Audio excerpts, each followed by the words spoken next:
Good morning बच्चों। हम ये कक्षा 11 मैथ की दूसरी वीडियो आपको देने जा रहे हैं। जैसा कि पिछले बार आपको पता होगा कि पिछले बार हमने समुच्चय और समुच्चय के प्रकारों के बारे में आपको हमने बता दिया था। अब हम दो नियम हैं। एक है, पहला है तालिका या रोस्टर विधि, इसमें कैसे होता है, और दूसरा होता है एक नियम विधि।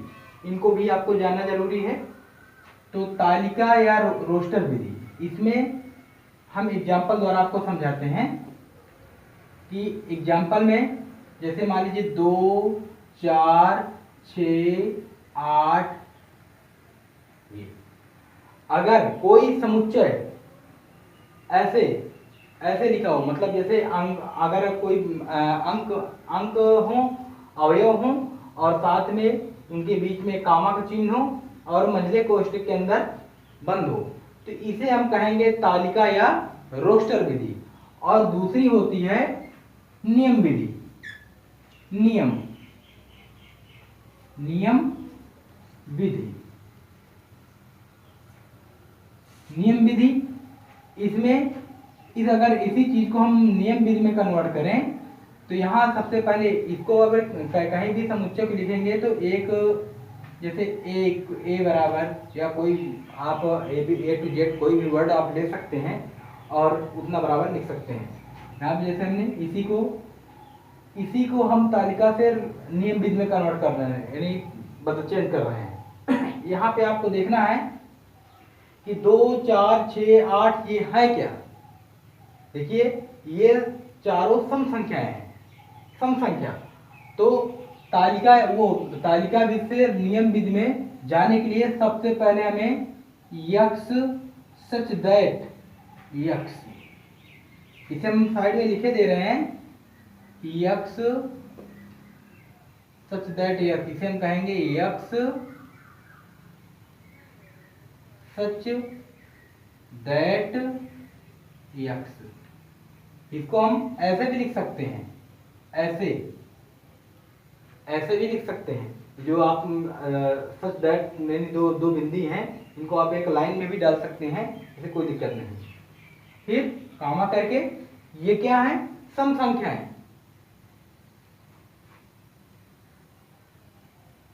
यहां लिखना है सीधे सम संख्याओं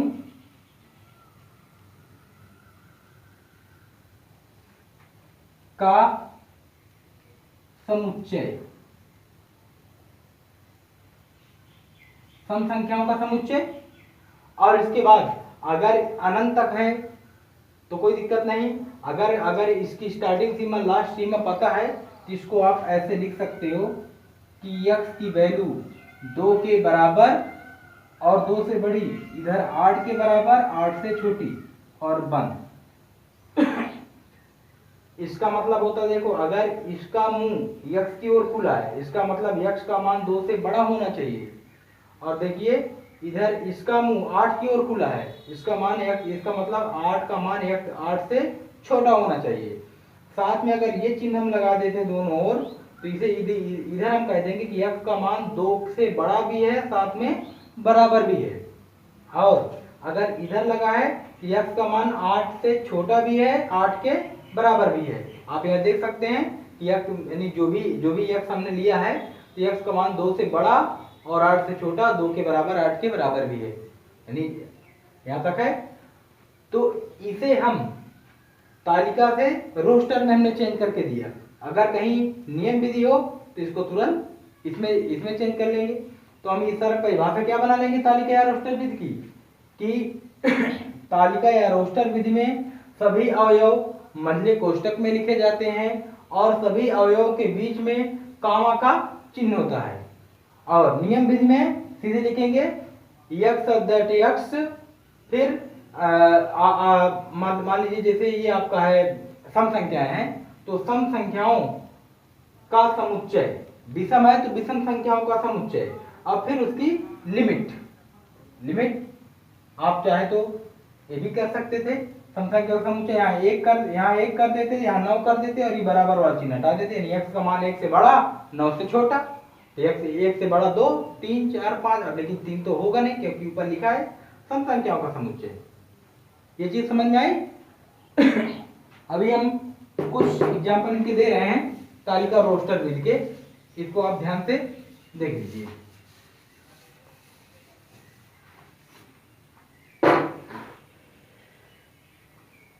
जैसे ये इधर हम लिख देते हैं तालिका विधि, इधर लिख देते हैं नियम विधि। थोड़ा हमने अक्षरों की साइज बड़ी कर दी है कि कुछ कमेंट्स ऐसे आए थे जिनमें कि अक्षर नहीं दिखते थे, इसलिए साइज हमने थोड़ा बड़ा हमने कर दिया। अब जैसे हम यहाँ पर मान लीजिए इसमें एग्जांपल लेते हैं a बराबर 1, 3, 5 अनंत तक। ये तालिका विधि लिखा हुआ है। अगर इसी को हमें नियम विधि में चेंज करना है यानी कन्वर्ट करना है तो यहाँ पे कैसे लिखेंगे? a बराबर x सच दैट x। अब ये 1, 3, 5 है क्या? ये आपको जानना बहुत जरूरी है कि 1, 3, 5 जैसे जो भी आपका ये लिखा है, ये सम संख्या है, विषम संख्या है, अभाज्य संख्या है, या 3 के गुणज है, 2 के गुणज है, ऐसा सब कुछ आपको जानना पड़ेगा। स्वयं से संख्याओं को देखकर देखिए 1, 3, 5, अब इसके आगे 7 आता, फिर 9 आता, फिर 11, 13, 15, 17 ऐसे आता चला जाता। अब अनंत तक है, मतलब कोई लिमिट नहीं है, अंतिम स्टार्टिंग लिमिट है मगर अंतिम लिमिट नहीं है। तो ये विषम संख्या है जो 2 से ना कटे, तो यहां पर लिख देना विषम संख्याओं का समुच्चय।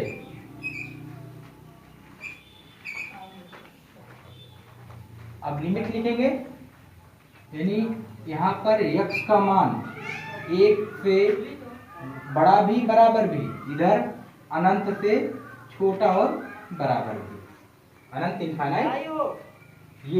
ये आपका तालिका विधि से नियम विधि में आ गया। जैसे अगर हम ऐसे और कुछ एग्जांपल लेते कि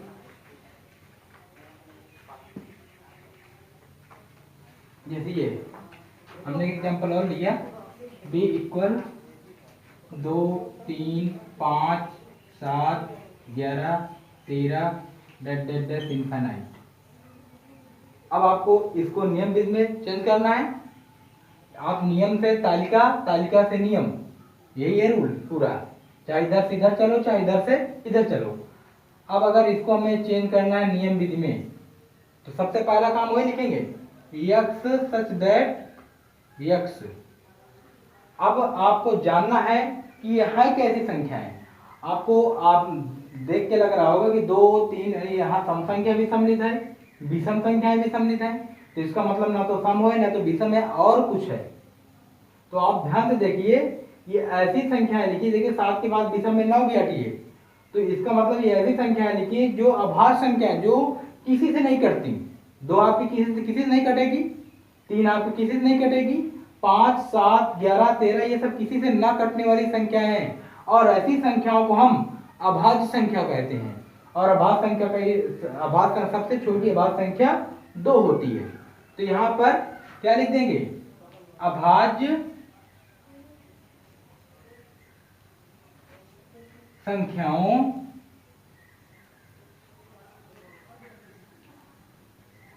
का समुच्चय। और अब इसकी लिमिट देखिए 2 से स्टार्ट है, तो यहाँ x का मान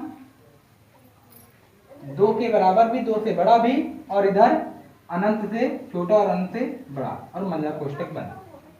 ये नियम विधि, वो तालिका विधि। अब आपको नियम विधि और तालिका विधि समझ में आ गई। अगर कहीं क्वेश्चन में नियम विधि में लिखा है तो इसको आप तुरंत तालिका विधि में चेंज कर दीजिए। अगर मान लीजिए ये आपके पास होता तो आप कह दिए कि विषम संख्या और समुच्चय। अब हम जान गए कि विषम संख्या आपको लिखनी है, मगर कहां से लिखनी है? यहाँ से आप देखेंगे कि x का मान 1 के बराबर 1 से बड़ा है, इसका मतलब x की स्टार्टिंग होगी, और इधर अनंत है, इसका मतलब अनंत तक जाएगा, तो आप सीधे 1 3 5 7 9 11 13 अनंत तक लिख दीजिए पूरा। ठीक है, अब ये आपको तालिका और नियम विधि आपको समझ में आ गई होगी। आज आपको मैथ में होमवर्क भी मिलेगा।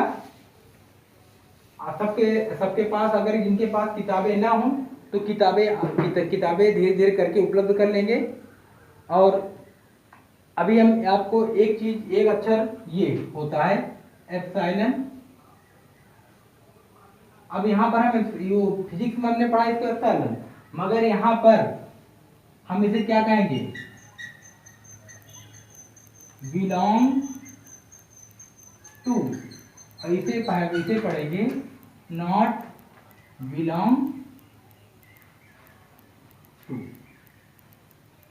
Belong to, not belong to, ये आपका बिलोंग टू है और ये आपका नॉट बिलोंग टू है। अब ये यूज कहाँ होगा, प्रयोग कहाँ होगा, ये आपको देखना है। जैसे हमने कह दिया कि समुच्चय हमने a बराबर दे दिया 1 2 3 4 5 6 7 11 13, ये समुच्चय हमने दे दिया। अब यहां पर आपको देखना है, जैसे क्वेश्चन हमने बोल दिया कि 8, अब यहां पर ऐसे डैश डैश कर दिया। दूसरा क्वेश्चन बना दिया इसी में से 1 डैश डैश। तीसरा क्वेश्चन बना दिया 11 डैश डैश ए, और चौथा क्वेश्चन बना दिया 13 डैश ए। पांचवा क्वेश्चन बना दिया 9 डैश डैश ए, और छठा क्वेश्चन बना दिया 10 डैश डैश ए। हम 5 क्वेश्चन आपको लगा दिखाते हैं। अब यहाँ पर ये कह रहा है कि आपको बिलोंग्स टू या नॉट बिलोंग्स टू ये भरना है। तो बिलोंग्स टू और नॉट बिलोंग्स टू ये आप कैसे प्रयोग करोगे, आपको यहाँ देखना है कि 8 ए पर है या नहीं है। देखिए ए वाले समुच्चय में 8 है, कहीं आपको 8 दिख रहा है, नहीं है ना, तो यहाँ पर फिर क्या लगेगा, not belongs to, not belongs to, यानी 8 जो है समुच्चय ए का अवयव नहीं है। यहाँ पे 1 और यहाँ पर ए है, तो यहाँ 1 देखो ए वाले में उपलब्ध है, तो यहाँ क्या लग जाएगा, बिलोंग्स टू। इसका मतलब कि 1 ए का समुच्चय है। देखो 11 इसमें ढूंढो है, इसका मतलब ये बिलोंग्स टू, इसका मतलब 11 भी समुच्चय ए का अवयव है। 13 है, यहाँ भी बिलोंग्स टू लग जाएगा, 13 समुच्चय ए का अवयव है। 9 कहीं आपको दिख रहा है, नहीं दिख रहा ना, यहाँ पे क्या लग जाएगा, नॉट बिलोंग्स टू, यानी 9 समुच्चय ए का अवयव नहीं है। 10 कहीं दिख रहा है, नहीं है, तो इसका मतलब 10 नॉट बिलोंग्स टू ए, यानी 10 ए का समुच्चय नहीं है। ये आपको belongs to, not belongs to, ये दोनों वर्ड ऐसे ही लगाए जाएंगे। कहीं कोई आपसे एग्जाम्पल दे देगा और कहेगा क्या ये इससे बिलोंग करते हैं या नहीं बिलोंग करते हैं, आप चिन्ह लगाते चलिए। तो अगर हम एक प्रश्नावली की बात करें तो एक्सरसाइज 1 में पहला प्रश्न इसी पर आधारित है। ऐसा ही कोई एक समुच्चय दिया है और ऐसे ही क्वेश्चन किया है, तो आप इसको कर सकते हैं। और फिर जो दूसरा क्वेश्चन, हमें एक क्वेश्चन सबके बताते चलना है। आप अपने घरों में किताबों से ये प्रश्न लगाकर और इनकी कुछ इमेज खींचकर व्हाट्सएप में आप देंगे। जैसे दूसरा क्वेश्चन है, दूसरा प्रश्न का हम का नंबर हम आपको दिखाते हैं। इसमें लिखा है कि जे अक्षर से पहले क्वेश्चन में लिखा है कि निम्नलिखित समुच्चयों के अवयव लिखिए, यानी जो भी प्रश्न दिया है इसके अवयव आपको लिखना है। तो पहला प्रश्न दिया, जे अक्षर से प्रारंभ होने वाले वर्ष के सभी महीनों के नामों का समुच्चय। जे अक्षर से प्रारंभ होने वाले, जे अक्षर से प्रारंभ होने वाले महीनों के नामों या नामों का समुच्चय।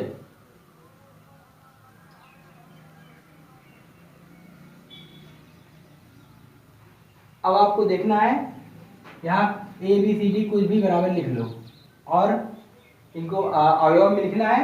तो जे अक्षर से प्रारंभ होने वाले महीनों के नामों का समुच्चय, तो आपको महीने में चलना है जनवरी, जैसे स्टार्ट हुई तो ये आपका जनवरी हो गया।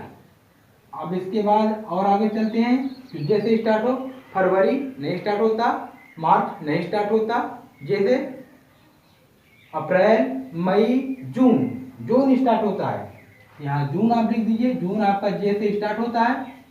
फिर जुलाई, जुलाई भी आपका जे से स्टार्ट होता है।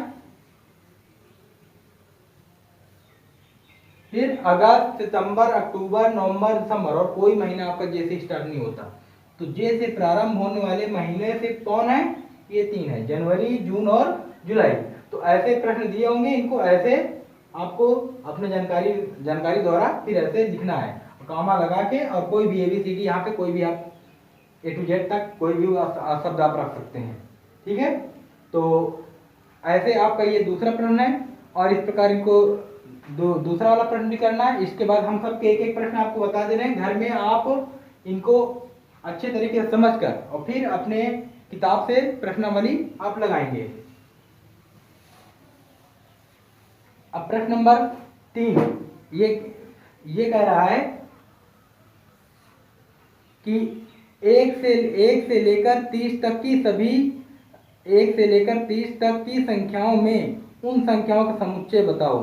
1 से लेकर 30 तक। अब 1 से लेकर 30 तक की संख्या में पहला प्रश्न किया है कि जिनके अंत में 5 हो, जिनके अंत में 5 हो। अब 1 से लेकर 30 तक लिमिट विधि ऊपर दिया है कि 1 से लेकर 30 तक में ही आपको ढूंढना है, तो कोई भी इक्वल। अब 1 से लेकर 30 तक में जिनके अंत में 5 हो, तो 5, 15, 25 यही होंगे, इनके अंत में 5 हैं। इसके अलावा 1 से 30 तक में कोई एक संख्या है जिनके अंत में 5 हो नहीं। जैसे एक अगला प्रश्न और आपको दिखा दें, इसी का दूसरा प्रश्न कहा है जिनके अंत में 7 हो, जिनके अंत में 7 हो, तो इसको आप देख लीजिए। इक्वल तो 7, 17, 27। ध्यान देना अंतिम लिमिट 30 से बाहर न जाए, ऐसे आप कर सकते हैं। तो इस प्रकार आप आज हम एक्सरसाइज 1A आपको होमवर्क में देते हैं, और आप इसको लगाकर कम से कम एक इमेज, यानी कोई 2-3 प्रश्नों की इमेज आप अपने ग्रुप में डालेंगे, जिसका हम अवलोकन करेंगे। ठीक है, थैंक यू।